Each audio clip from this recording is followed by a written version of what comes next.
Hello friends, আসসালামু আলাইকুম। সবাই কেমন আছেন? আশা করি ভালো আছেন, আমিও ভালো আছি। আজকে আবারও চলে আসলাম আপনাদের জন্য নতুন একটি ব্লগ নিয়ে। আজকে দেখাবো আমাদের ঈদ উল আজহা উপলক্ষে কোরবানি গরু কেনাকাটার সাথে আমাদের বাড়িতে কয়টা গরু কত দামে কিনলো সেটা সব বিস্তারিত জানাবো। তো চলুন দেখে নিই। তো প্রথমে আমি বেরিয়ে গেলাম নুরাজকে নিয়ে ডাক্তারের কাছে যাওয়ার জন্য, কারণ আমার নুরাজের কালকে রাত থেকে অনেক জ্বর ছিল।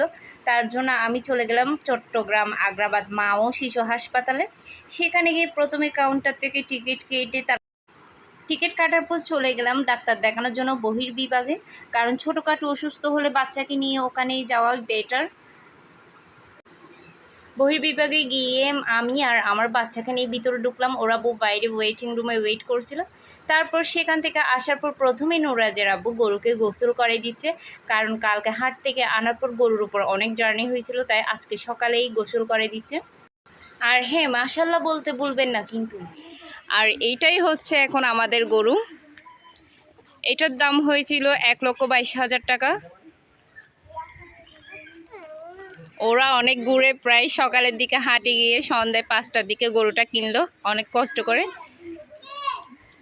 এটাও মোটামুটি দাম অনুযায়ী বড় বড়ই পড়েছিল তেমন। গরুটা কিন্তু মানুষ দেখলো অনেক ভয় পায়। এখন আমাদের গরুর জন্য খাবার নিয়ে আসছে এই ছোট্ট মেয়েটি কষ্ট করে। এইটা হচ্ছে আমাদের আরেকটা গরু, আমার কাজিনদের। এটার দাম হচ্ছে 1,05,000 টাকা। এইটার দাম নিয়েছিল 55,000 টাকা। এটাও তেমন খারাপ হয় না বলতে গেলে, আমাদের বাড়ির সবার গরুই বরাবর জিতছে। তারপর গরুর আরেক পাশে ছিল ছাগল, সে আমাকে দেখে আছে, তাকে না তুললে কি হয়। তারপর নুরাজ আর নুরাজের আব্বু গরুর সাথে ছবি তুলছে, তো সবগুলা তো ভিডিও করা আর সম্ভব নেই।